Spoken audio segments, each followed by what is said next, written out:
Tu transformes l'eau en vin, touche à les yeux de ta main, nul n'est comme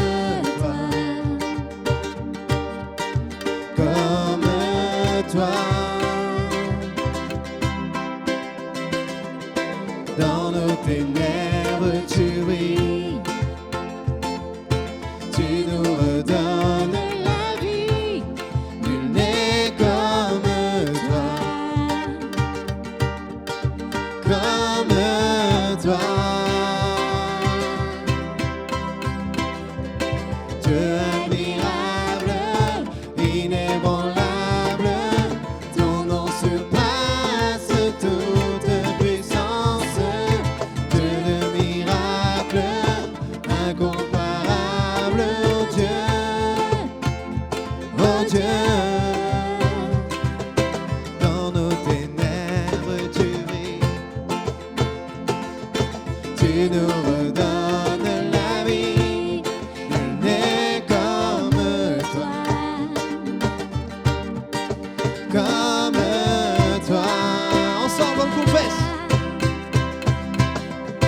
Dieu admirable, inébranlable, ton nom surpasse toute puissance. Dieu de miracles, incomparable, oh Dieu, oh Dieu. Dieu admirable, Dieu admirable, inébranlable, ton nom surpasse toute puissance. Dieu de miracles, incomparable, oh Dieu, oh Dieu. Si notre Dieu est pour nous, qui pourra nous arrêter? Et si Dieu est avec nous, qui sera contre nous? Si notre Dieu est pour nous, qui pourra nous arrêter? Et si Dieu est avec nous, qui sera contre nous?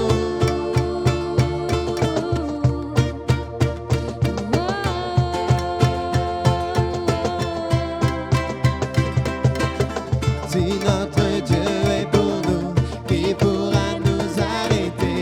Et si Dieu est avec nous, qui sera contre nous? Si notre Dieu est pour nous, qui pourra nous arrêter? Et si Dieu est avec nous, qui sera contre nous?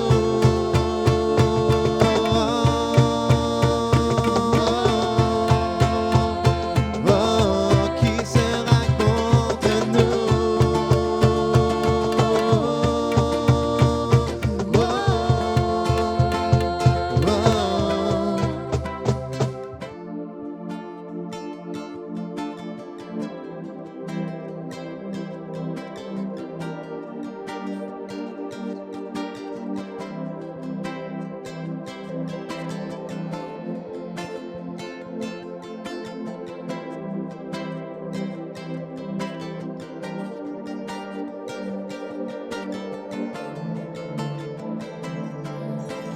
Élevé à la droite de Dieu, couronné de 1000 couronnes, tu resplendis comme un soleil radieux. Les êtres crient autour de ton trône, à l'agneau de Dieu soit la gloire, à l'agneau de Dieu la victoire, à l'agneau de Dieu soit le règne pour tous les siècles. Amen. Tous ensemble. L'Esprit Saint et l'épouse fidèle disent viens, c'est le cœur qui appelle. Viens, oh Jésus, toi l'époux bien-aimé, tous tes élus ne cessent de chanter. chanter. À l'agneau de Dieu soit la gloire. À l'agneau de Dieu la victoire. La victoire. À l'agneau de Dieu soit le règne pour tous les siècles. Amen. Tous les peuples et toutes les nations, d'un seul cœur, avec des milliers d'anges, entonneront en l'honneur de son nom ce chant de gloire avec force et louange. À l'agneau de Dieu soit la gloire. À l'agneau de Dieu la victoire. À l'agneau de Dieu soit le règne pour tous les siècles. Amen. À l'agneau tous ensemble. À l'agneau de Dieu soit la gloire. À l'agneau de Dieu la victoire. La victoire. À l'agneau de Dieu soit le règne pour tous les siècles. Amen. Comme une prière à l'agneau de Dieu. À l'agneau de Dieu soit la gloire. À l'agneau de Dieu la victoire. À l'agneau de Dieu soit le règne pour tous les siècles. Amen. Seigneur, merci pour ta présence. À tous la louange pour Jésus. À mesure qu'on se réunit, à mesure qu'on est ensemble, eh bien, on progresse dans notre marche avec Dieu. On progresse dans notre amour fraternel. On avance, on avance. Et alors peut-être que tu te dis ce matin, mais ce tableau, il est magnifique. Il est beau dans la théorie, mais dans la réalité, c'est vrai que quand même, il y a un peu des frictions de temps en temps entre nous, un peu des tensions, un petit peu par moments, la parole de trop. Et ça blesse, ça fait mal aux personnes autour de nous. Parce que c'est vrai que si le vieil homme a été crucifié, de temps en temps, là, il pointe le bout de son nez et il faut qu'on soit vigilant. Il faut qu'on soit vigilant. Et alors, un des disciples de Jésus, c'est l'apôtre Pierre, a posé la question à Jésus. Il lui a dit, mais Seigneur, si quelqu'un me fait du mal, mon frère, est-ce que je dois lui pardonner jusqu'à 7 fois ? Jusqu'à 7 fois. Les rabbins de l'époque disaient, au bout de 3 fois déjà, c'est le seuil. Alors lui, il avait dit 7 fois, c'était vraiment, il était allé plus loin, quoi. C'est un nombre rond, c'est fait joli, 7. Hein, c'est un petit peu comme les prédicateurs, quand ils font 7 points, ça fait bien, ça fait spirituel. Voilà. Et Jésus lui dit, non, je ne te dis pas 7 fois, je te dis 70 fois 7 fois. Et alors, il va raconter une parabole. Et cette parabole, on va la trouver dans Matthieu, au chapitre 18, et à partir du verset 23. On va la lire tous ensemble, si vous avez votre Bible. Si vous ne l'avez pas, vous pouvez télécharger une application sur le téléphone et vous avez du coup la Bible entre vos mains. Matthieu 18, à partir du verset 23. C'est pourquoi le royaume des cieux est semblable à un roi qui voulut faire rendre compte à ses serviteurs. Quand il se mit à compter, on lui en amena un qui devait 10 000 talents. Comme il n'avait pas de quoi payer, son maître ordonna qu'il fût vendu, lui, sa femme, ses enfants et tout ce qu'il avait, et que la dette fût acquittée. Le serviteur, se jetant à terre, se prosterna devant lui et dit « Seigneur, aie patience envers moi et je te paierai tout. » Ému de compassion, le maître de ce serviteur le laissa aller et lui remit la dette. Alors on imagine qu'il a dû chanter lui aussi « Il m'a libéré, ma dette est payée. » Hein, ça y est. Et puis, au verset 28, après qu'il fût sorti, ce serviteur rencontra un de ses compagnons qui lui devait 100 deniers. Il le saisit et l'étranglait en disant « Paie ce que tu me dois !» Son compagnon, se jetant à terre, le suppliait, disant « Aie patience envers moi, et je te paierai. » Mais l'autre ne voulut pas. Et il alla le jeter en prison jusqu'à ce qu'il eût payé ce qu'il lui devait. Ses compagnons, ayant vu ce qui était arrivé, furent profondément attristés, et ils allèrent raconter à leur maître tout ce qui s'était passé. Alors le maître fit appeler ce serviteur et lui dit « Méchant serviteur, je t'avais remis en entier ta dette, parce que tu m'en avais supplié. Ne devais-tu pas aussi avoir pitié de ton compagnon, comme j'avais eu pitié de toi ?» Et son maître irrité le livra au bourreau, jusqu'à ce qu'il eût payé tout ce qu'il devait. C'est ainsi que mon Père céleste vous traitera, si chacun de vous ne pardonne à son frère de tout son cœur. Seigneur, nous sommes à l'écoute de ta parole. Seigneur, ta parole, c'est la vérité. Et ta parole, elle pénètre notre cœur. C'est ta parole qui nous permet de discerner le bien du mal. Et Seigneur, nous voulons nous conformer à cette parole. Oh Seigneur, ouvre nos cœurs, que cette parole puisse pénétrer, que cette parole puisse produire du fruit. Au nom de Jésus. Amen. Dieu attend de ses enfants qu'ils pardonnent de tout leur cœur. Pourquoi ?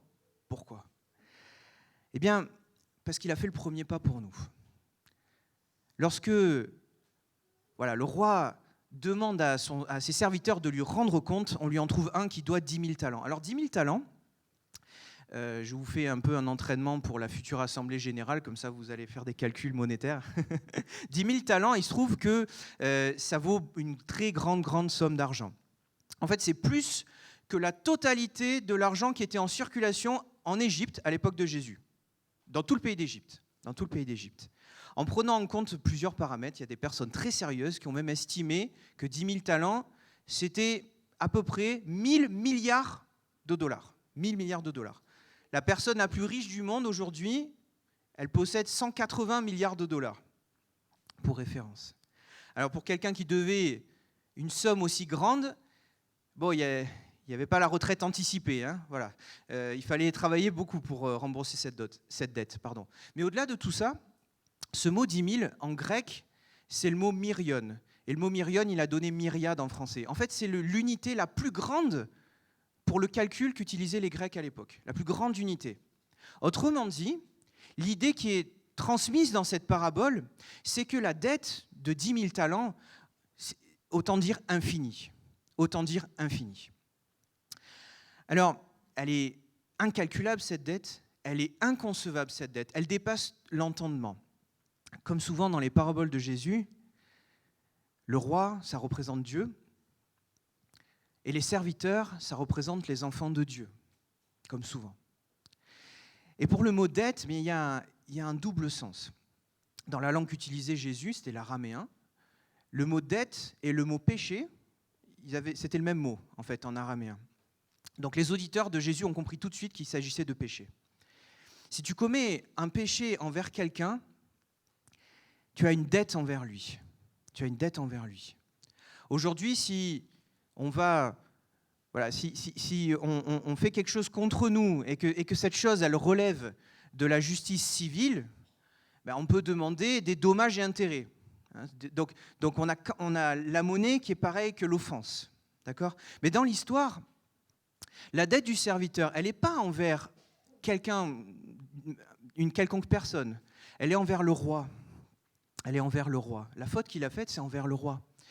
En fait, la dette immense qui est décrite dans cette histoire, c'est l'immensité du poids du péché de cet homme. Aujourd'hui, on le sait, les hommes cherchent par tous les moyens de se rassembler.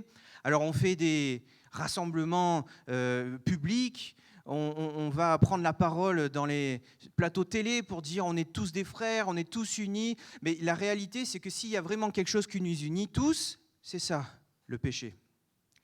C'est ça, c'est notre vieille nature. Elle est là pour chacun d'entre nous. Alors le roi condamne cette personne. Vous savez, dans le monde, il y a certains pays, comme par exemple, je cherchais, il y avait la Thaïlande, l'Espagne, les États-Unis, qui donnent des peines de prison qui dépassent la vie de la personne. Vous avez peut-être déjà vu. Moi, j'ai trouvé qu'il y avait quelqu'un qui avait été condamné en 1994 à 30 000 années de prison aux États-Unis, sans réduction de peine possible. Alors, ces personnes, ça vous fait peut-être un peu sourire, ces personnes, ce sont les criminels les plus vicieux qui ont jamais existé.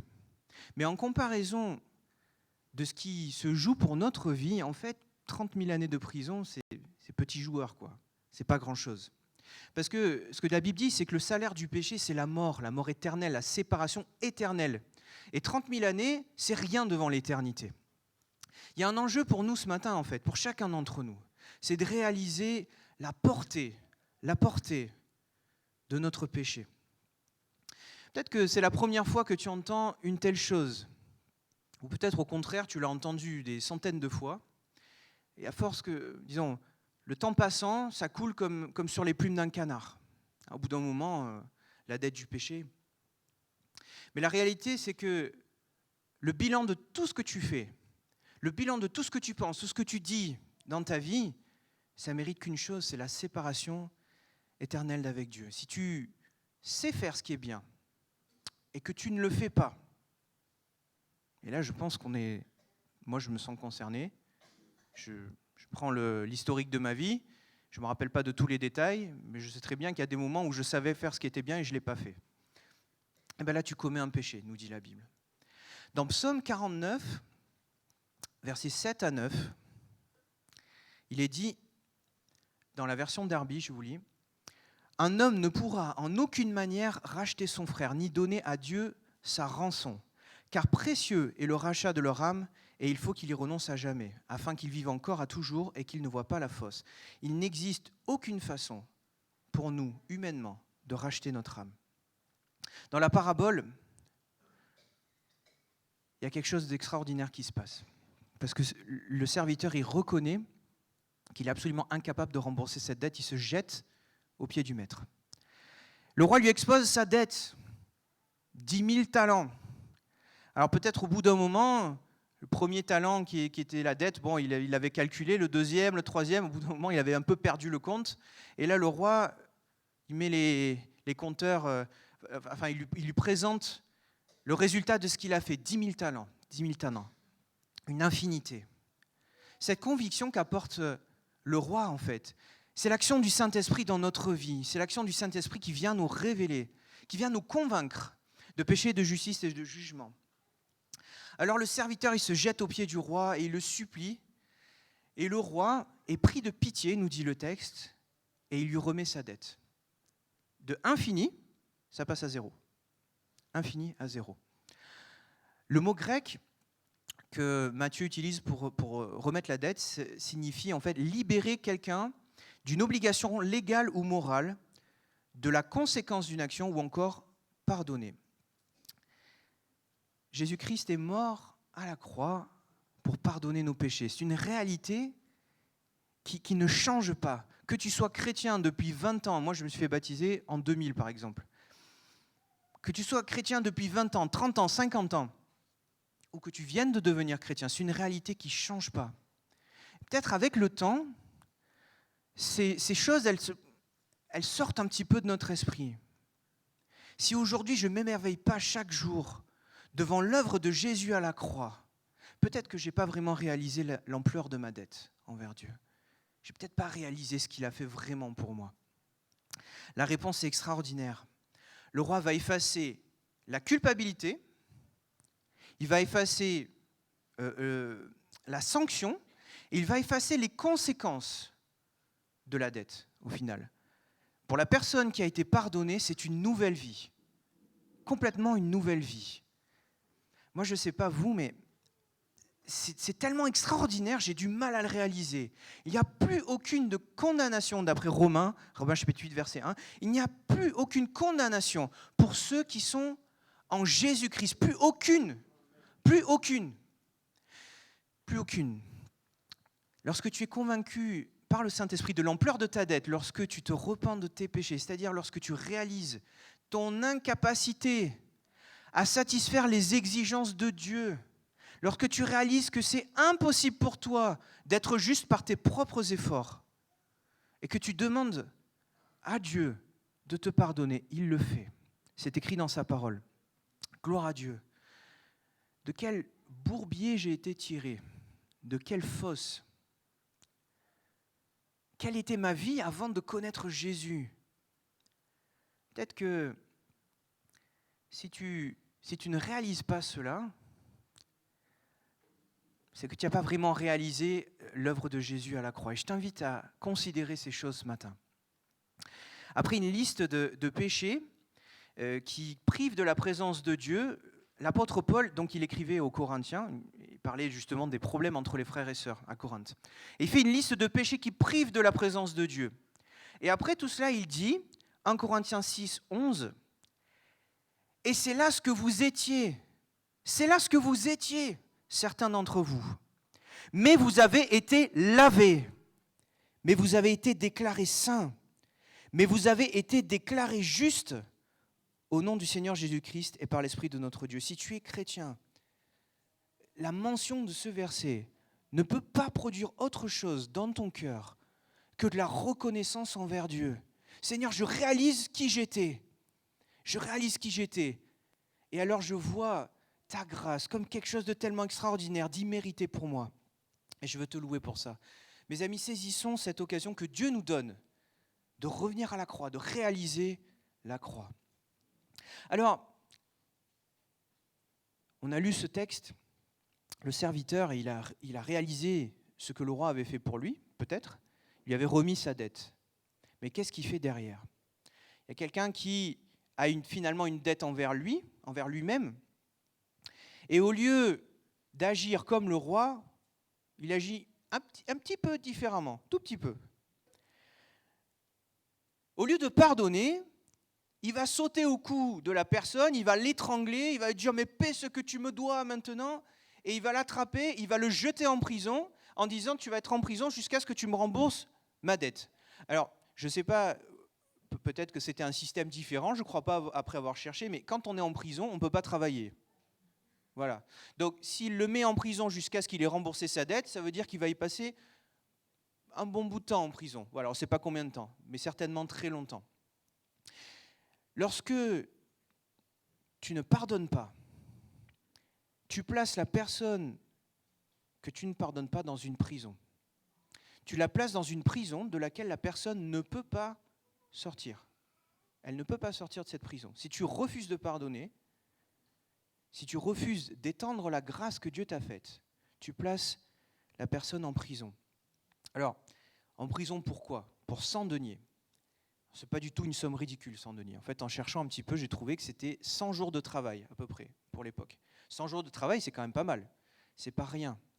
Pour la personne qui avait la dette de 100 deniers, c'était une somme d'argent quand même. Lorsque tu es offensé, il ne s'agit pas de dire que c'est rien.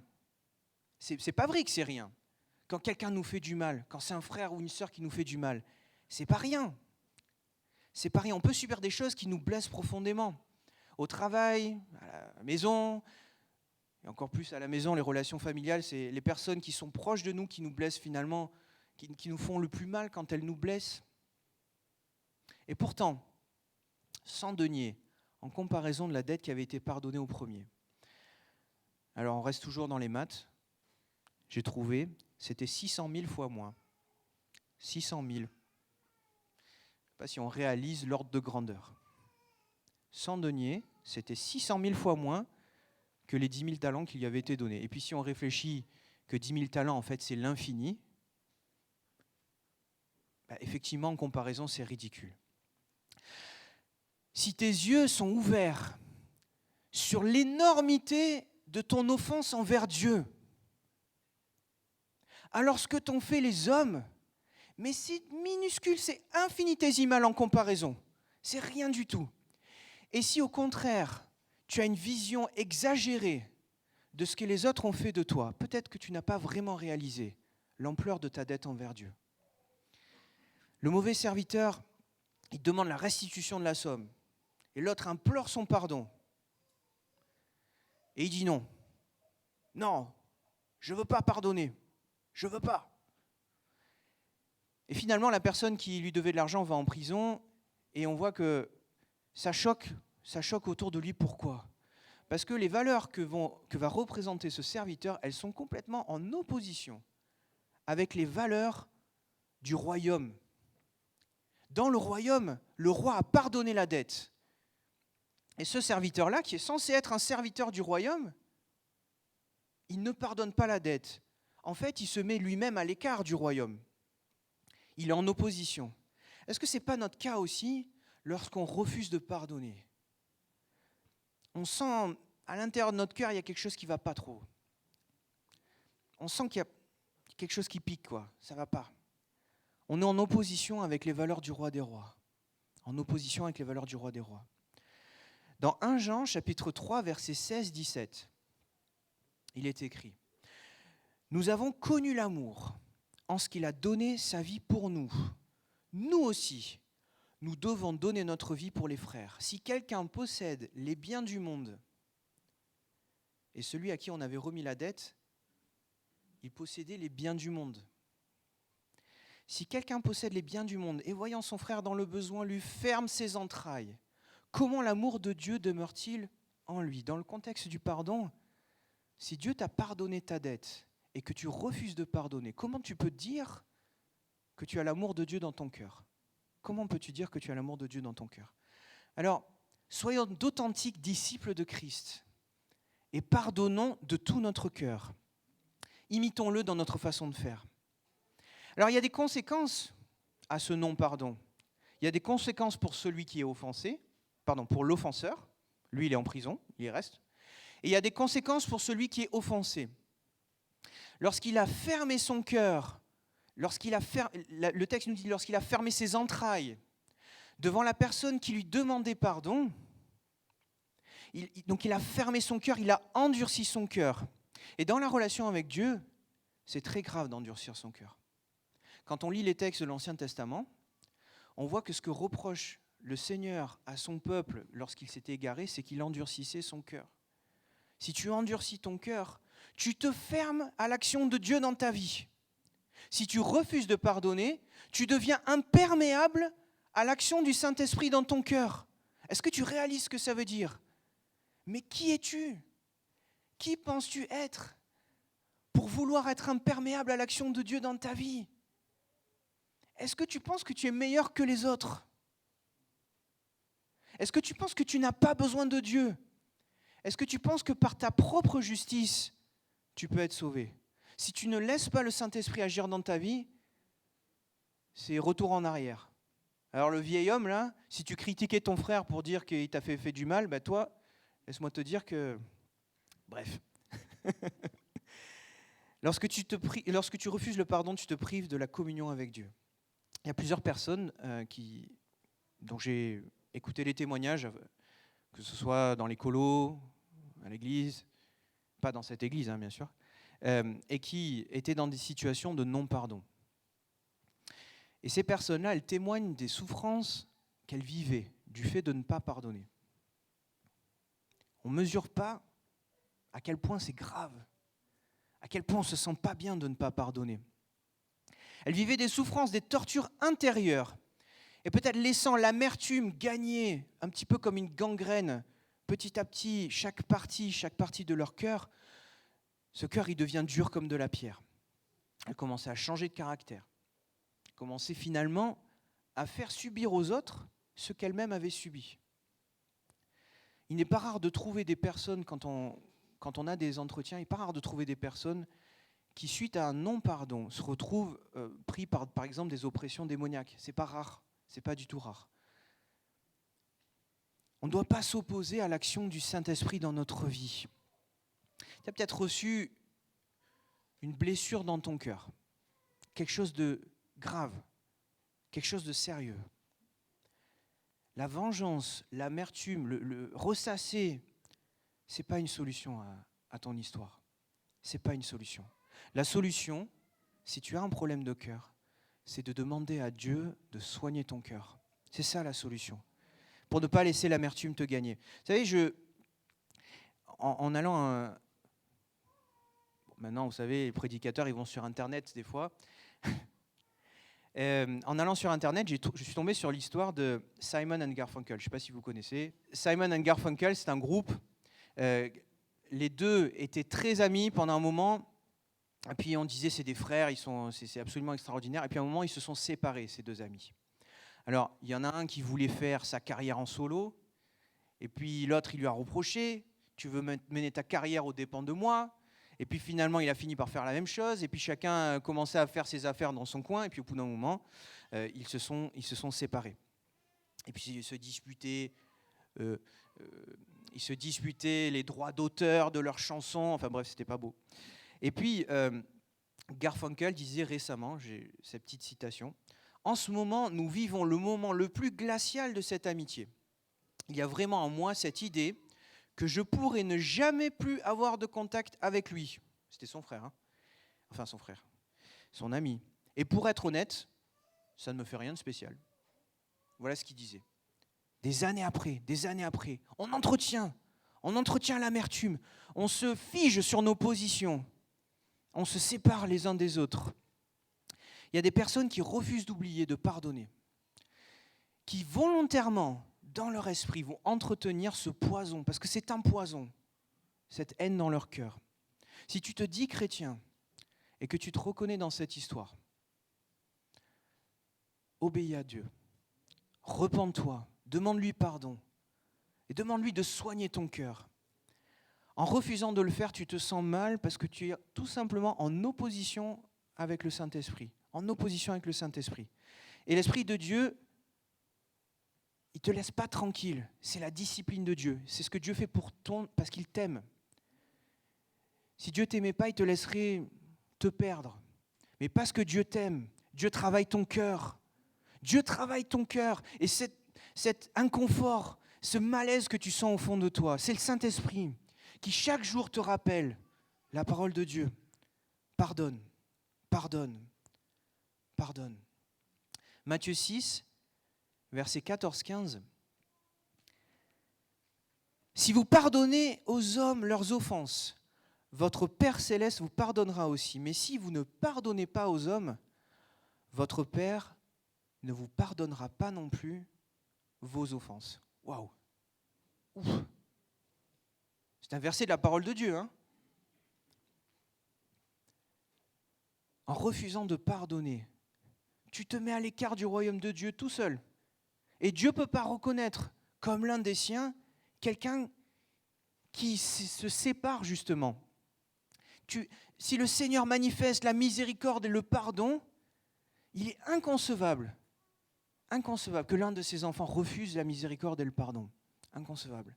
Après la discipline de Dieu, puisque l'homme s'est enfermé finalement dans ce non-pardon, il reçoit le juste jugement de Dieu. Et pour enfoncer le clou, donc il est dans une prison, il est torturé. La torture, c'est ça. Et la torture, jusqu'à ce que lui aussi ait repayé sa dette, qui était infinie. Donc c'est pas la peine de prison de 30 000 années là. C'est ainsi que mon Père céleste vous traitera, verset 35, si chacun de vous ne pardonne à son frère de tout son cœur. Parce que Dieu exerce envers nous la compassion et la miséricorde. Il est inconcevable. Il ne peut pas accepter que ses enfants ne manifestent pas l'amour et la miséricorde. Ceux qui sont pardonnés doivent pardonner. Doivent pardonner. Alors le chrétien authentique, lui, il pardonne de tout son cœur. Jean 13, 35 nous dit « À ceux-ci tous connaîtront que vous êtes mes disciples, si vous avez de l'amour les uns pour les autres. » Aujourd'hui, Dieu nous invite à pardonner. Et si tu te sens incapable de pardonner parce que tu n'as pas les forces, parce que tu n'en ressens même pas l'élan, obéis simplement à la parole de Dieu. Tu le fais. Et le Seigneur produit en toi non seulement le vouloir, mais le faire. C'est la promesse de la parole de Dieu. Jésus disait, Jean 15, 5, « Celui qui demeure en moi et en qui je demeure porte beaucoup de fruits. Car sans moi, sans Dieu, vous ne pouvez rien faire. » Donc pardonnez. Sans Dieu, tu ne peux pas pardonner. Alors, j'ai noté quelques petites raisons, s'il fallait en citer, de pardonner. Celui qui pardonne, il a la possibilité d'annoncer la réconciliation et d'annoncer le pardon de Dieu de manière authentique. Si tu veux faire de l'évangélisation mais que tu refuses le pardon, en quelque sorte, il y a incompatibilité, ça ne va pas. Le pardon, c'est ce qui reflète le plus dans notre vie le caractère de Dieu. Le pardon affirme l'amour immérité. En pardonnant, je ressemble à Christ. Dieu promet son amour pour ceux qui pardonnent aux autres. Amen. Dieu pardonne éternellement, sans condition, le pécheur qui se repent. Cette dette, elle est tellement immense que c'est absurde de ne pas vouloir pardonner. Alors soyons des imitateurs de Christ et pardonnons de tout notre cœur. Je vais vous lire une histoire sur laquelle je suis tombé qui m'a fait beaucoup de bien. Cette histoire, c'est l'histoire d'une personne qui s'appelle Corrie ten Boom. Je pense que certains peut-être la connaissent. Alors Corrie ten Boom, c'est une chrétienne hollandaise qui, avec sa famille, cachait des Juifs pendant la Deuxième Guerre mondiale. À un moment donné, elle a été dénoncée et je vous passe les détails, de fil en aiguille, elle a atterri dans un camp de concentration pour femmes, le camp de Ravensbrück. Avec une Bible qu'elle a réussi à faire rentrer dans le camp, elle faisait des réunions de prière avec les co-détenus. Elle a amené plusieurs personnes à Christ. Mais le temps au camp, il était terriblement dur, hein, l'histoire nous l'apprend, mais c'est elle qui témoigne, c'était extrêmement dur. La nourriture, elle était très rare, et donc elle maigrissait. Et alors elle raconte l'histoire qu'elle devait passer devant le garde qui l'humiliait, alors il faisait se dénuder et tout, et elle voyait sa sœur qui était à côté d'elle, qui était extrêmement maigre, elle la voyait maigrir de jour en jour, hein, Et puis à un moment donné, au bout de 3 mois, hein, c'était très rapide, au moment donné, sa sœur est partie. Alors elle a survécu au camp de concentration. Et puis, quelques années après, elle prêche le pardon et la réconciliation aux personnes qui sont justement en Allemagne nazie, enfin l'ex-Allemagne nazie. En 1947, elle se retrouve dans une église à Munich, et suite à la prédication, il y a un monsieur qui se présente à elle, et en le voyant, ce monsieur, elle a comme un flash. Alors là, il est habillé avec la gabardine et tout, et puis elle le voit habillé en uniforme de SS. Et cette personne, c'était le garde du camp. C'était le garde du camp qui les humiliait. Pour information, peu de temps après qu'elle soit sortie, toutes les personnes de sa tranche d'âge, elles ont été envoyées aux chambres à gaz. Donc il y avait dans son cœur quelque chose de dur. Et voilà ce qu'elle écrit quelques années plus tard. Cela ne pouvait faire plus que quelques secondes qu'il se tenait là, la main tendue. Il tendait la main pour dire la prédication était très bien. Mais pour moi, cela me parut des heures alors que je luttais avec la chose la plus difficile que j'ai jamais eu à faire. Car je devais le faire, je le savais. Le message que Dieu pardonne à une condition préalable, que nous pardonnions à ceux qui nous ont blessés. Je le savais non seulement comme un commandement de Dieu, mais comme une expérience quotidienne. Depuis la fin de la guerre, j'avais une maison en Hollande pour les victimes de la brutalité nazie. Ceux qui ont pu pardonner à leurs anciens ennemis ont également pu retourner dans le monde extérieur et reconstruire leur vie, quelles que soient les cicatrices physiques. Ceux qui nourrissaient leur amertume restaient invalides. C'était aussi simple et aussi horrible que ça. Je me tenais toujours là, avec cette froideur qui saisissait mon cœur. Mais le pardon n'est pas une émotion. Et je le savais ça aussi. Le pardon, c'est un acte de volonté. Et la volonté peut fonctionner quelle que soit la température du cœur. Jésus, aide-moi, ai-je prié en silence. Je peux lever la main, je peux faire le geste. Tu me donneras toi le pardon dans le cœur. Et alors mécaniquement, j'ai saisi la main qui m'était tendue. Une chose incroyable s'est alors produite. Le courant a commencé dans mon épaule, a parcouru le long de mon bras et a jailli entre nos mains jointes. Et puis une chaleur, procurant la guérison, a inondé mon être entier, me mettant les larmes aux yeux. « Je te pardonne, frère !» ai-je dit en pleurant, de tout mon cœur. Pendant un long moment, nous nous sommes serrés la main, l'ancien garde et l'ancien prisonnier. Je n'avais jamais connu l'amour de Dieu avec autant d'intensité avant cela. Mon frère, ma sœur, si tu décides d'obéir à la parole de Dieu, à pardonner, le Seigneur va mettre dans ton cœur une connaissance bien plus extraordinaire que tu n'as jamais connue de son amour. Dieu attend de ses enfants qu'ils pardonnent de tout leur cœur. Alors toi, que vas-tu faire? On va prier. Seigneur notre Dieu, nous nous tenons devant toi et nous réalisons à quel point notre nature est en opposition avec les valeurs de ton royaume. Tu nous as pardonné, tu nous as libérés, notre dette est payée. Et Seigneur, pourtant, par moments, nous retenons la rancœur, nous retenons le pardon. Et Seigneur, nous te prions, change notre cœur. Mets ton amour dans notre cœur. Inonde nos vies de ton amour. Nous voulons pardonner parce que tu nous as pardonné. Amen.